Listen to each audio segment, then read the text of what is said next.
Hi hello నమస్తే welcome to Andhraprabha. నేను శ్రావ్ని. నేనైతే ఒక ఇంపార్టెంట్ అండ్ స్పెషల్ పర్సన్ని కలవడానికి అయితే వచ్చేసాను. ఆ స్పెషల్ పర్సన్ ఏంటి, అసలు ఆ పర్సన్ ఎవరు అని తెలుసుకోవాలనుందా? అయితే ఆలస్యం చేయకుండా తనతో మాట్లాడేసి తన గురించి మరిన్ని విషయాలు అయితే తెలుసుకుందాం. ఎంతో మంది మహిళలకు ఒక ఇన్స్పిరేషన్ గా మారిన ఈ జనరేషన్ ఉన్న ప్రత్యేకంగా ఈ జనరేషన్ ఉన్న మహిళలకి ఒక ఇన్స్పిరేషన్. అండ్ ఇలాంటి వాళ్ళ వల్ల సొంతంగా సెల్ఫ్ ఇండిపెండెంట్ గా తన వర్క్ తను చేసుకుంటూ ఎంతో మందికి ఇన్స్పిరేషన్ గా నిలిచారు మాధురి గారు. ప్రస్తుతం వారి ఇంట్లో ఉన్నాము. తనతో మాట్లాడి మరిన్ని విషయాలు అయితే తెలుసుకుందాం. పదండి. హాయ్ అండి, ఎలా ఉన్నారు? బాగున్నారా? నేను బాగున్నాను, మీరు ఎలా ఉన్నారు? నేను కూడా బాగున్నానండి. అసలు అనుకుంటున్నాను మిమ్మల్ని కలవాలి అంటే, మీతో మాట్లాడాలి, మరిన్ని విషయాలు అయితే తెలుసుకోవాలి అనుకుంటున్నాను. ముందుగా అయితే హ్యాపీ ఉమెన్స్ డే అండి. థ్యాంక్ యూ అండి, అందరికి హ్యాపీ ఉమెన్స్ డే. మీకు కూడా హ్యాపీ ఉమెన్స్. Thank you. అంటే మాధురి గారు, నేను మీ గురించి ముందుగా తెలుసుకున్నప్పుడు ఎలా ఉండేనంటే, ఒక మహిళ, ఒంటరి మహిళ, ఇంతవరకు పోరాడటం చాలా కష్టం. అట్లాంటిది మీరు నిల్చొని ఎన్నో ఆబ్స్టికల్స్ వచ్చే ఉంటాయి. నార్మల్ గా అయితేనే అమ్మాయిలకి చాలా వస్తాయి. అలా ఒంటరి మహిళ అనగానే ఒకవైపు ఉంటది మన చూపు అనేది, ఒకవైపు అందరు చూపు మన వైపు ఉంటుంది. సో అలాంటి కష్టాలన్నీ ఎదుర్కొని మీరు ఇప్పుడు స్టాండ్ మంచి ఒక పొజిషన్ లో ఉన్నారు. మీకు ఎలా అనిపిస్తుంది? నాకైతే చాలా, మీరు అన్నట్టు ఎన్నో, నేను కూడా అవమానాలు, ఎదురీతలు అన్ని చాలా అంటే చాలా అవమానాలు పడ్డాను. కాకపోతే ఒక ఆడపిల్ల చెయ్యడం ఏంటి, ఆటో నడిపియడం ఏంటి అని చాలా మంది అన్నారు. ఒకప్పుడు మా ఇంట్లో కూడా వద్దు అంటే వద్దు అన్నారు. కాకపోతే ఇంకా నేను దాన్ని నేర్చుకొని మరీ ఇంకా లేదు, చెయ్యాలి. ₹1 తక్కువ ఉంటే బయట వాళ్ళు వచ్చి ఇయ్యరు కదా. అందుకని నేను పట్టుదలతోటి నేర్చుకొని కష్టం చేస్తున్నాం, తప్పు పని చేస్తలేం కదా, ఏదైనా కష్టం చేసేది అని ఇంకా నేను ఎవరన్నా ఏమన్నా అనుకోని అని ఇంకా నేను ఆటో నేర్చుకొని నడిపిస్తున్నాను ఇప్పుడు. చాలా అంటే చాలా అవమానాలు ఇప్పటికీ జరుగుతూనే ఉంటాయి. ఒక ఆడపిల్ల బయటికి వచ్చింది, దేనికి వచ్చింది, ఆమె ప్రాబ్లం ఏంటి అని ఎవరు చూడరు. ఫస్ట్ అనడము, ఎందుకమ్మా ఈమెకు అవసరమా, జాబ్ చేస్తున్నాము, అక్కడ జాబ్ చేస్తున్నాము, ఇది కూడా జాబే కదా అండి, ఇదేం తప్పు పని కాదు కదా. మనము మంచి మనస్సు మంచిగా ఉంటే ఏదైనా సాధించగలుగుతాం. నేను అదే డెసిషన్ తీసుకున్నానండి. ఇంకా ఆటో నేర్చుకోవాలి, నాకు ఎవరి మీద ఉద్దేశించి కాదు, నా ఓన్ గా నేను ఆటో నేర్చుకొని నా పిల్లల్ని కష్టపడి చదివిపియాలి, కష్టం చేసుకొని పిల్లల్ని మంచిగా చదివిపించి ఒక పొజిషన్ లో తీసుకురావాలి నా పిల్లల్ని అని నేను ఇక ఉద్దేశించి ఇంటి సంసారము అంతా చూసుకుంటా నడిపించుకుంటా ఇంకా మా పిల్లల్ని కూడా స్కూల్, ఇప్పుడు పెద్ద ఆయన ఇప్పుడు 10th, చిన్న ఆయన 5th. మమ్మీ వచ్చేసి మమ్మీ అందరం కలిసి ఉంటాం, మమ్మీ, నేను, పిల్లలు. ఇంకా మమ్మీ కూడా ఆస్తమా ఉంది, మమ్మీకి కూడా హెల్త్ బాగుండదు. ఇంకా మమ్మీని కూడా చూసుకోవాలి. ఇంకా చాలా ప్రాబ్లం అవుతుంటది అప్పుడప్పుడు. ఈ దందలు లేక బయట వాళ్ళు అనే మాటలు అంటే, వాడు ఒక మాట అన్నాడు అని మనం ఏడ్చుకుంటూ ఇంట్లోనే కూర్చుంటే మనం బతకలేమండి. ఈ సొసైటీ ఎట్లా అంటే ఏడిపించేవాడిని ఇంకా ఏడిపిస్తాడు. బ్రతుకుతున్నాడు బతుకు అని ఎవరు ఎంకరేజ్ చేయరు. అందులో కొంతమంది ఎంకరేజ్ చేస్తారు, అందరు కాదు. కించపరిచే వాళ్ళే చాలా మంది ఉంటారు. మరి చేసుకుంటుంది, ఆమె కష్టం ఆమె చేసుకుంటుంది అనేవాళ్ళు లేరు. చాలా మంది మొగోళ్ళైనా గాని ఆడోళ్ళైనా గాని చేసుకొని అనే వాళ్ళే ఉంటారు. కానీ కొందరైతే ఏంటంటే చేసుకుంటుంది, అవసరమా ఆమెకు ఆటో, ఆటో బండి ఏంది, కష్టం చేసుకోవచ్చు కదా మంచిగా. అంటే మేము కూడా కష్టమే చేసుకుంటున్నాం కదా, ఎవరిని ఏది ఉద్దేశించి చేస్తలేం కదా. ఒక్కొక్క ఆటో వాళ్ళు ఏమంటారంటే, అమ్మా నువ్వు వచ్చి ఆడోళ్ళు వచ్చిర్రిగా మేము ఇంట్లో కూర్చొని తినాలా అంటే, మీకు కష్టం చేత కదా, చేసుకోవాలి కదా. కష్టం ఎవరికైనా కష్టమే కదా. అది అనేది రోడ్డు మీద దంద కాబట్టి ఎవరైనా చేసుకోవచ్చు. మనకి ఇంట్రెస్ట్ ఉందనుకో కంపల్సరీ చేసుకోవాలి. దాని గురించి మనం బాధపడొద్దు. ఒకరు అన్నారు అని కాదు, మన కష్టం మనకి ఎంత దమ్ముందో అంత దమ్ముతోటి కష్టం చెయ్యాలి. పిల్లల్ని ఇప్పటికైతే నేను మంచిగా నడుపుకుంటున్నానండి. కాకపోతే నాకు కూడా ఎవరు హెల్ప్ చేయలేరు అని నేనేం బాధపడతలేను. నాకు ఆ దేవుడు చేతులు కాళ్ళు ఇచ్చిండు కాబట్టి ఇప్పటికి నేను మంచిగా చేసుకుంటున్నాను. కాకపోతే ఏంటంటే రేవంత్ రెడ్డి సార్ గారు అయితే ఇప్పుడు నేను చెప్తున్నాను కానీ ఇప్పటి వరకు నాకు ఎవరు ఇంటర్వ్యూ చేయలేరు. అంటే రేవంత్ రెడ్డి సార్ వచ్చినాక అంటే ఏంటంటే ఆయన వచ్చినాక అంటే ఫ్రీ బస్సెస్ పెట్టిండు కదా, ఫ్రీ బస్సెస్ పెట్టడం వల్ల చాలా ప్రాబ్లం అయిపోయింది. షేరింగ్ ఆటోస్ కానీ ఇప్పుడు ఎక్కడన్నా బయటికి వెళ్దామన్నా ఎవరన్నా డైరెక్ట్ మాట్లాడుకుంటారు కదా డ్రాప్స్, అట్లా అయినా కానీ చాలా కష్టం అయిపోతుంది మాకు. ఇప్పుడు ఆటో వాళ్ళు అయితే చాలా అంటే చాలా ఇదైపోయారు. రోడ్ల మీద ఎప్పుడెప్పుడు జనాలు వస్తారు ఏంది అనేది ఒక జనాలు ఉంటున్నారు, కాకపోతే ఎవరు ఎక్కట్లేదు. బస్ వస్తుంది కదా అని బస్ లో ఎక్కుకుంటే ఫ్రీ బస్సెస్. మిడిల్ క్లాస్ వాళ్ళకి ఏంటంటే ఒక 20-30 ఉన్నాయి అనుకో, అందులో పాల ప్యాకెట్ వస్తుంది, చక్కెర వస్తుంది, చాయ్ పత్తి వస్తుంది, ఏదో అనుకొని వాళ్ళు బస్సెస్ ఎక్కుతున్నారు. కొందరేమో టైం అయిపోతుందని ఆటోలు ఎక్కుతురు. కానీ అంత మాత్రం మాకు గిరాకులు లేవండి. కానీ సార్ అలా చేయడం మాత్రము నిజంగా నాకైతే చాలా అంటే మంచిగా అనిపిస్తలేదు. ఏంటంటే సార్ చేయడము తప్పు కాదు, అది లేడీస్ కి సంబంధించిందే కాబట్టి ఆయన వృత్తిలో ఆయన చేసిండు. కానీ అలాంటివి ఏంటంటే ఒక ఏజ్ ని బట్టి 60 years 55 years ఏజ్ వాళ్ళకి, కాలేజీ స్టూడెంట్స్ లేని వాళ్ళు ఉన్నారు, వాళ్ళకి ఫ్రీగా పెట్టండి. ఇప్పుడు అందరికి ఉన్నోడు అక్కడికే వచ్చిండు, లేనోడు అక్కడికే వచ్చిండు. లేనోడన్నా ఆటో ఎక్కుతున్నాడు కానీ ఉన్నోడు ఎక్కట్లేదు. ఎందుకు ఆ డబ్బులు మిగులుతాయి కదా అని వాళ్ళు ఎక్కుతున్నారు. సరే వాళ్ళకు కూడా ఫ్రీ కాబట్టి అందరికి ఫ్రీ ఇచ్చిండు కాబట్టి అందరు ఎక్కుతున్నారు వెళ్తున్నారు. కానీ మేము ఇక్కడ సఫర్ ఏమవుతున్నాము, క్యాబులు కానీ ఆటో వాళ్ళు కానీ ఇలా ట్రాలీ కానీ ఏదైనా కానీ చిన్న చిన్న ప్రాబ్లమ్స్ చాలా పెద్దగా అయిపోయినాయండి. మా ఆటో వాళ్ళకి ఫైనాన్స్ కట్టలేక ఎన్నో ప్రాబ్లమ్స్ ఉంటాయి. ఇంట్లో చిట్టీలు వేసుకుంటారు, పిల్లల ఫీజులు కట్టాలని చూస్తారు. ఇప్పుడు నెలకి మాకు 10,000 కూడా సంపాదించని స్థితిలో వెళ్ళిపోయినాం మేము. ఎందుకు వెళ్ళిపోయినాము? ఈయన చేయడం వల్ల, రేవంత్ రెడ్డి సార్ చేయడం వల్ల, ఫ్రీ చేయడం వల్ల మొత్తం లాస్ అయిపోయినాం. మరి మేము ఎట్లా బతకాలి? బస్సెస్ ఫ్రీ పెట్టిరు, బస్సెస్ ఫ్రీ పెట్టినప్పుడు అక్కడ బస్సుకి కూడా లిమిట్ అని ఇవ్వాలి. మా ఆటోలో 4-5 మంది ఎక్కుతేనే ఆపుతా ఉంటారు. అలా ఆపినప్పుడు మరి బస్సెస్ కూడా లిమిట్ అని ఉండాలి కదండి. మొత్తము బస్సు మొత్తం వంగిపోయేటట్టు మరి కూర్చొని ఇట్లా ఏలాడ పడుతున్నారు. కొంతమంది అయితే నాకే చెప్పిర్రు, ఎంతమంది బస్సులో నూకేస్తున్నారమ్మా, అసలు అయితే లేదు, కాళ్ళ నొప్పుల దిక్కే కూర్చుందామంటే ప్లేస్ ఉంటలేదు అని లేడీస్ ఎంత బాధపడుతున్నారు. ఫుట్ పాత్ చేస్తున్నారండి. ఒక్కొక్కరు అయితే పడ్డరు కూడా, కింద పడ్డరు. మళ్ళీ సెల్ ఫోన్లు పోయినాయి, బంగారం పోయింది. ఇదంతా ఎవరండి రెస్పాన్స్? ఎవరు రెస్పాన్స్ తీసుకుంటారు? వాళ్ళకి ఏమన్నా అయితే లిమిట్ అనేది ఉండదు ఆ బస్సెస్ కి. ఇప్పుడు వాళ్ళు కూడా బస్సుల డ్రైవర్లు కూడా నడిపియాలి అంటే వాళ్ళకు కూడా హ్యాండిల్ తిరగాలండి. మాకు ఇప్పుడు 3-4 5 మందిని కూర్చోబెట్టుకుంటేనే మాకు హ్యాండిల్ తిరగడానికి చేతులు కాళ్ళు అన్ని మాకు కూడా ఒక పెయిన్ అనేది వస్తుంది. వాళ్ళు ఎంతో మందిని, ఒక 100-150 మందిని బస్సులో ఎక్కించుకుంటారు.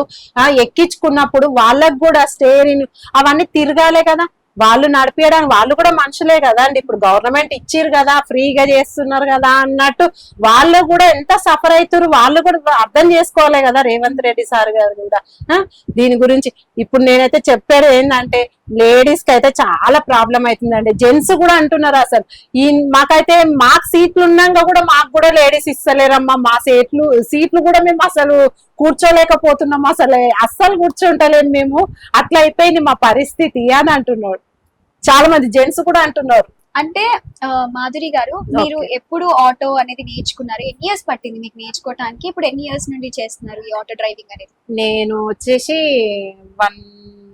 1.5 month లో నేర్చుకున్నానండి. నేర్చుకోవడం అయితే నేర్చుకున్నాను. ఇప్పుడైతే 5 years అయింది.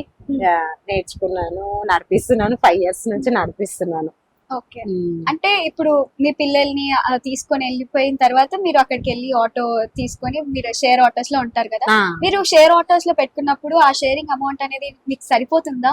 సరిపోదండి మాకు కూడా. అంటే ఆ 15 rupees ఒక్కరికి 15 rupees, ఆ 15 rupees ఇవ్వడానికి అమ్మ 15 అని అంటున్నారు. కానీ మా ప్రాబ్లం కూడా వాళ్ళు అర్థం చేసుకుంటలేరు ఒక్కొక్కరు.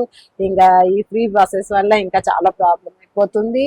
మధ్యలో అందరూ ట్రాఫిక్ వాళ్ళు ఆపడం, అంటే 4-5 5 మందిని అట్లా మేము ఒక్కోసారి తీసుకుపోవాల్సి వస్తుంది. అంటే ఇది షేరింగ్ కాబట్టి అట్లా వాళ్ళు కూడా ముంగట కూర్చుంటే రాయడం కానీ మమ్మల్ని ఆటో వాళ్ళని పట్టుకోవడం కానీ ఈ మధ్య చాలా జరుగుతున్నాయి. అంటే వాళ్ళకు అట్లా వచ్చినాయి. మరి మేము నలుగురు మా 5 మందిని తీసుకుపోతేనే మమ్మల్ని పట్టుకుంటుంటే మరి వీళ్ళు బస్సెస్ లిమిట్ అనేది లేదు కాబట్టి వాళ్ళని మనం ఏమనాలి? ఈ ఫ్రీ బస్సెస్ తీసేయాలండి. మనం బతకాలి అంటే ఎంతో మంది, కోట్ల మంది అండి, లక్షల మంది ఉన్నారు ఆటో డ్రైవర్లు కానీ కార్ క్యాబులు వాళ్ళు కానీ. ఇంతమంది సఫర్ అవుతుర్రని వీళ్ళకి అర్థమైతలేదా? ఒక్కసారి గవర్నమెంట్ ఆలోచించాలి అని నేను అనుకుంటున్నా. మా కోసం ఒక 12,000 ఇస్తాము అని న్యూస్ లో చెప్తున్నారు రేవంత్ రెడ్డి సార్ గారు. కానీ 12,000 కాదు కదా, మాకు రూపాయి కూడా లేకున్నా సరే మేము బతకగలుగుతాం. ఎందుకంటే అందరికి కాళ్ళు చేతులు ఉన్నాయి, మాకు బండ్లు ఉన్నాయి కాబట్టి మేము నడిపించుకుంటాము. మాకు అవసరం లేదు. నెలకి 1,000 రూపాయలు చొప్పున 12,000 ఇస్తా అంటే ఏ లెక్కతో ఇస్తారండి? మాకు ఒక్క డ్రాప్ వస్తే 1,000 రూపాయలకైనా డైరెక్ట్ పొద్దంతా ఒకటే డ్రాప్ పోయినాం అనుకో ఆ 1,000 రూపాయలు మాకే వస్తాయి రోజు కష్టపడితే. మాకు మేము వెయ్యమనిలేం కదా ఫ్రీగా కూడా. మాకు ఆ బస్సెస్ తీసేస్తే మేమే కష్టం చేసుకుంటాము. ఇది నేను ఒక్కదానే కాదు, అందరు సఫర్ అవుతారండి. ఆటో వాళ్ళు కానీ క్యాబ్ వాళ్ళు కానీ కార్లు వీళ్ళందరూ చాలా అంటే చాలా ట్రబుల్ అయిపోతున్నారు. ఇది మాత్రము మీరు మాత్రము గవర్నమెంట్ దాకా తీసుకుపోవాలని నేను అనుకుంటున్నాను. Okay, first Revanth Reddy sir వచ్చినాక ఫస్ట్ ఇంటర్వ్యూ చేయడం మీరే. ఆంధ్రప్రభ ఆంధ్రప్రభ వాళ్ళు మాత్రము ఇప్పుడు సార్ రేవంత్ రెడ్డి సార్ వచ్చినాక మహిళల దినోత్సవం ఉంది కాబట్టి నాకు ఇంటర్వ్యూ అడిగిరు. అందులో నేను ఇది కూడా చెప్తున్నాను రేవంత్ రెడ్డి సార్ది. కానీ మా అందరికి ఆడవాళ్ళకి చేసిరు మీరు కరెక్టే, కానీ ప్రతి వాళ్ళు జెంట్స్ కూడా బతకాలే కదండి. ఇంటి కిరాయిలు కానీ పిల్లల ఫీజులు కానీ, ఒక్కొక్కరికి 3 ఉంటారు 4 ఉంటారు పిల్లలు. ఒక్క పిల్లల్ని చదివిపియండి, ఫ్రీగా చదివిపియండి. ఎవరు వద్దన్నారు కదా. హాస్పిటళ్లలో కొంచెం ఖర్చు తగ్గించండి. పాస్ చేయించుకుంటున్నారు, ఆ పాస్లలో కొంచెం తగ్గించండి.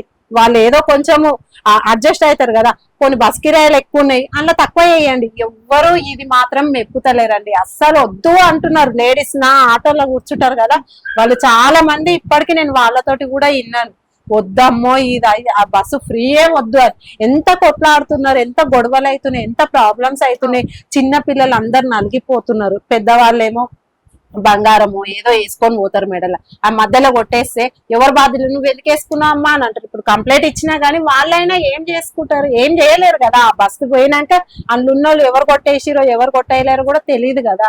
అంటే ఇక పర్సనల్ విషయం దగ్గరికి వస్తే ఏంటంటే మీరు ఎప్పుడు ఈ ఆటో నేర్చుకోవాలని అనిపించింది మీకు? అసలు ఆ థాట్ ఎందుకు వచ్చింది? అంటే ప్రతి మహిళ ఏదో ఒక ఇప్పుడు ప్రెసెంట్ ఉన్న సిచ్యువేషన్ లో అయితే అన్ని రంగంలో అయితే మహిళలు ఖచ్చితంగా ఉన్నారు. ఆటో డ్రైవర్ నుండి మీరు మొదలు పెట్టుకుంటే పైలట్ వరకు అన్ని రంగాలలో ఉన్నారు. సో మీకు ఐడియా ఎలా వచ్చింది? మీకు ఆలోచన రావడానికి ఫస్ట్ అంటే నేను నా లైఫ్ అంటే నేను జాబ్ చేసుకుంటుండేనండి డైమండ్స్ కంపెనీలో, సుప్రీం జేమ్స్ ప్రైవేట్ లిమిటెడ్ లో. అందులో శాలరీ కూడా బాగానే వస్తుండే. 8 o'clock వెళ్ళి ఇంకా నైట్ 9:30 10 అట్లా అవుతుండే. అయితే ఇంకా మా బాబు మ్యారేజ్ కాకుండా నుంచే చేస్తున్నాను. ఇంకా మాది లవ్ మ్యారేజ్. మా హస్బెండ్ ఇష్టపడి వేసుకున్నాడు. కాకపోతే మా మమ్మీ వాళ్ళని కూడా అందరినీ వదిలేసి నేను ఆయన తోటి వెళ్ళినాను. కానీ నాకు 100 ఏళ్ళు నాకు నా తోడు ఉంటాను అని నేను లవ్ మ్యారేజ్. మా మమ్మీ వాళ్ళు వద్దన్నా కానీ నేను అసలు నిజంగా ఆయన ప్రేమలో మునిగిపోయి నేను కూడా ఆయన తాగుతాడని తెలిసి నేను కూడా అందరిలాగా అమ్మాయిలాగా నేను కూడా ఆయన మంచిగా చేసుకుంటా అని నేను అనుకున్నాను. బట్ చేసుకోలేకపోయినాను. నేను ఎంతో ట్రై చేసినాను కానీ కాలేదు. ఇప్పటికి 10 years అవుతుంది ఆయన నన్ను వదిలేసి వెళ్ళేసి. ఇంకా మా ఇద్దరి మధ్యలో చిన్న ఇష్యూ వల్ల మేము విడిపోయినామండి. ఇంకా నేను ఆయన గురించి కూడా నేను ఎక్కువ చెప్పలేను ఇప్పుడు. ఎందుకంటే ఒక భర్త దగ్గర, ప్రేమించిన వాడి దగ్గర నా భర్తే నన్ను ఇష్టంతో ప్రేమించి పెళ్లి చేసుకున్నాడు. నేను అందరిని కాదని వెళ్ళిపోయి చేసుకున్నాను. తర్వాత మా ఇంట్లో వాళ్ళు వద్దన్నాక తర్వాత వాళ్ళే మమ్మల్ని పిలిచి రూమ్ చూసి, మాడవిల్లలు మా అమ్మ వాళ్ళందరూ రూమ్ చూసి వేరే ఇంట్లో ఉన్నాము. మంచినే గడిచింది. 3-4 రోజులకే మళ్ళీ వాళ్ళు పిలిపించుకొని సపరేట్ రూమ్ తీసుకొని ఇంకా ఉన్నాం మేము. కాకపోతే మాకే ఇక ఆయన ఇక అప్పటి నుంచి డ్రింక్ చేయడం కొంచెం ఇక ఆయన అలవాటు ఆయనది మార్చుకోలేడు. ఆయన కోసమనే మా మమ్మీ ఇప్పించింది ఆటో. అయితే రెంట్ నడిపిస్తుండే.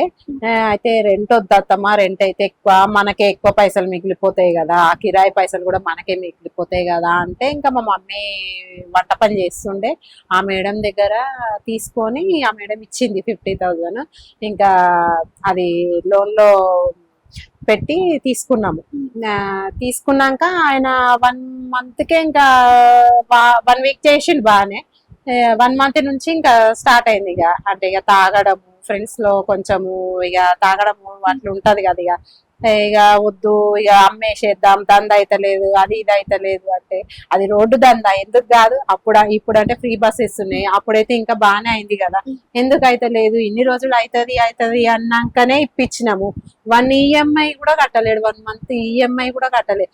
అప్పటికి నేనే ఇంకా మా మమ్మీని అడిగి, మా మమ్మీ ఇక్కడ నుంచి తెచ్చి ఒక 2 EMI చేసింది. కట్టినాక ఇంకా మళ్ళీ ఇంకా ఎక్కడ పోతే అక్కడ ఆటో పెట్టేసి ఇక ఆయనకి అయితలేదు, ఇక చెయ్యను నేను అమ్మేస్తా ఆటో అంటాడు. అంత కష్టపడి కట్టి అంత పైసలు లేకున్నా గానీ వేరే వాళ్ళ దగ్గర అడిగి వాళ్ళు ఇచ్చినాక మేము ఏంటంటే కొన్నాక అది మనం కష్టపడి దాన్ని రొటీన్ చేసేటట్టు చూడాలి గాని మనం అమ్ముకుంటే దాని ప్రయోజనం లేదు కదండి. అంతే, అందుకని నేనేం చేసిన, ఇక మరి ఆయన చేస్తలేడు కదా, మరి ఎట్లా చిన్న మరి అమ్మేద్దాం అంటున్నాడు అంటే, దీనికి పరిష్కారము అది కాదు, అమ్మడం కాదు, దాన్ని రొటీన్ చెయ్యాలి, నేనే చేస్తే ఎట్లుంటది అని ఒక థాట్ వచ్చింది నాకు. అప్పుడు వచ్చింది మీకు ఆ థాట్ వచ్చింది. అంటే నేను జాబ్ చేస్తున్నా ఒక దిక్కు, జాబ్ చేసుకుంటూ ప్లస్ అంటే కొన్ని మా చిన్న బాబు పుట్టినాక బెడ్ రెస్ట్ అన్నాక ఇంకా అప్పుడు బంద్ చేసినాను. ఇంకా వంట పని చేస్తున్నాను, అంటే అక్కడ పిల్లల్ని చూసుకుంటా, ఇక్కడ వేరే వంట పని చేసుకుంటా, ఇక్కడ ఇంటికాడున్నా. ఎందుకు నేనే చెయ్యొద్దా, ఆడపిల్లలు ఏదైనా చేస్తారు, ఎందుకు చెయ్యరు, అది తప్పు పనా, నేను తప్పు పని చేస్తలేను, కష్టపడి చేస్తున్నా. ఎవరో నవ్వుతారు అనుకొని నేను ఇట్లనే ఇంట్లో కూర్చొని ఎన్ని రోజులు ఏడ్చుకుంటా కూర్చోవాలి, ఈయన గురించి నేను ఎన్ని రోజులు ఆలోచించుకుంటా కూర్చోవాలి అని నాకు ఆ థాట్ వచ్చి ఇంకా నేర్పియని అంటే, వద్దు ఇది ఆడోళ్ళు నడిపించాడుదా, ఎవరని చూస్తే మగవాళ్ళు ఏమనుకుంటారు అది ఇది అని అన్నాడు. ఇంకా ఆయననిగా లేదు నేర్పియని ఇంకా ఆయనతో మంచిగా మాట్లాడి ఆయనను అడుగుతీగా నేర్పించినాక ఒక్కొక్కరు ఆటో వాళ్ళ ఫ్రెండ్స్ ఉంటారు కదా, ఇక వాళ్ళు ఏమంటారు, అరే ఎందుకు నేర్పించినవురా, ఆడపిల్లకి ఆటో నడిపించడం నేర్పిస్తావారా నువ్వు, అసలు ఎట్లా నేర్పించినవురా, నీకు చేత కాదారా, అది ఇదని ఆయనను తిట్టిరట. మళ్ళీ వచ్చి నా మీద తిట్టి ఇంకా నన్ను అన్నాడు. అనంటే ఎవరో ఏదో అన్నారని నువ్వెందుకు ఫీల్ అవుతున్నావు, నీకు ఇప్పుడు ఒక 10,000 కావాలని అడుగు, ఎవరన్నా ఇస్తారేమో, 10,000 కాదు 1,000 రూపాయలు అడుగు, ఇస్తారా, ఇస్తే ఎప్పుడు నేను ఇప్పుడే బంద్ చేస్తాను, నేను ఆటో కూడా నేర్చుకోను అని అన్నా.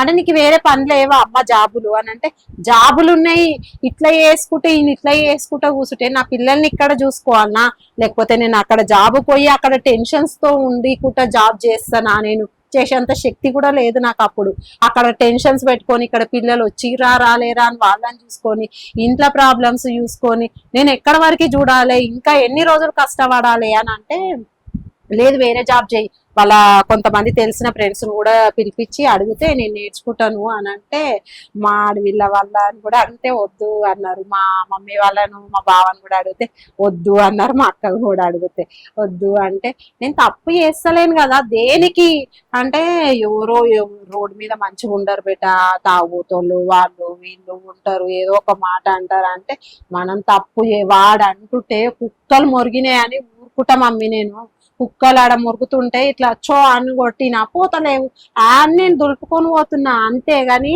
నేను చేస్తాను, మీరు భయపడకండి, మీకు ఎప్పుడు నేను రాంగ్ మార్క్ దేను అని చెప్పినాను.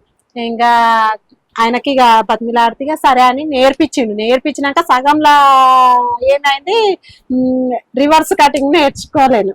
అది ఎట్లా తెలియదు, అంటే ఇంకా మన దగ్గర ఒకరు ఉన్నారు అంటే నేర్చుకోవడానికి తెలుస్తుంది కదా, అది ఎట్లనో తెలియదు, మనకి ఎనబడి ఒకరు ఉన్నారు అంటే నేర్చుకో. మా అల్లుడు ఉన్నాడు, అబ్బాయిని అడిగితే ఆ అబ్బాయి రివర్స్ నేర్పించిండు. అంటే అది నేర్చుకున్నాక కూడా కొంచెం భయం దడ, అంటే నేను ఎవరన్నా గుద్దుతానా అన్నట్టుగా, అంటే ఇంకా అప్పుడే స్టార్ట్ కదా అని భయం. అయితే ఇంకా మా అక్క వాళ్ళ హస్బెండ్ ఆయన ధైర్యం చెప్పి చేయి చిన్న అనిగా నేను నేర్చుకుంటే వాళ్ళకు కూడా హ్యాపీ ఫీల్ అయ్యి నేను కూడా అండగా ఉంటానని మా బావ కూడా ఇక మొత్తం నేర్చుకొని పర్ఫెక్ట్ అయ్యేదాకా ఆయన నాతో పాటే కూర్చొని పొద్దున పూట నడిపించుకుంటూ పోయిన. ఫస్ట్ నా సంపాదన వచ్చేసి 10 రూపీసేనండి.